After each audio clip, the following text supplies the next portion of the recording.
साथियों, हमारी सरकार किसानों के कल्याण के लिए, खासकर छोटे किसानों के कल्याण के लिए देश के कृषि जगत के हित में, देश के हित में, गांव गरीब के उज्जवल भविष्य के लिए पूरी सत्यनिष्ठा से, किसानों के प्रति पूर्ण समर्पण भाव से,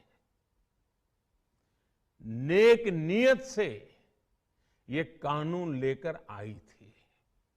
लेकिन इतनी पवित्र बात, पूर्ण रूप से शुद्ध किसानों के हित की बात, हम अपने प्रयासों के बावजूद कुछ किसानों को समझा नहीं पाए।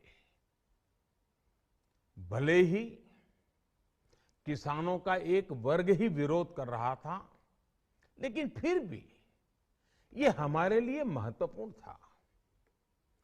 कृषि अर्थशास्त्रियों ने, वैज्ञानिकों ने, प्रगतिशील किसानों ने भी उन्हें कृषि कानूनों के महत्व को समझाने का भरपूर प्रयास भी किया। हम पूरी विनम्रता से, खुले मन से उन्हें समझाते रहे। अनेक माध्यमों से व्यक्तिगत और सामूहिक बातचीत भी लगातार होती रही। हमने किसानों की बातों को, उनके तर्क को समझने में भी कोई कोर कसर बाकी नहीं छोड़ी। कानून के जिन प्रावधानों पर उन्हें ऐतराज था, सरकार उन्हें बदलने के लिए भी तैयार हो गई। 2 साल तक हमने इन कानूनों को सस्पेंड करने का भी प्रस्ताव दिया। इसी दौरान ये विषय माननीय सर्वोच्च न्यायालय के पास भी चला गया।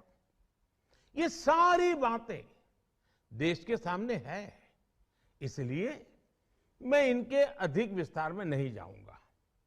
साथियों, मैं आज देशवासियों से क्षमा मांगते हुए सच्चे मन से और पवित्र हृदय से कहना चाहता हूं कि शायद हमारी तपस्या में ही कोई कमी रही होगी, जिसके कारण दिए के प्रकाश जैसा सत्य कुछ किसान भाइयों को हम समझा नहीं पाए। आज गुरु नानक देव जी का पवित्र प्रकाश पर्व है। ये समय किसी को भी दोष देने का नहीं है।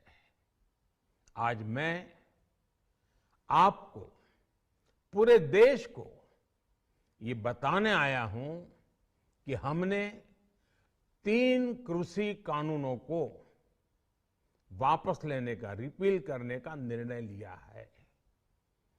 इस महीने के अंत में शुरू होने जा रहे संसद सत्र में, इसी महीने में, हम 3 कृषि कानूनों को रिपील करने की संवैधानिक प्रक्रिया को पूरा कर देंगे। साथियों, मैं आज अपने सभी आंदोलनरत किसान साथियों से आग्रह कर रहा हूं, आज गुरु पर्व का पवित्र दिन है।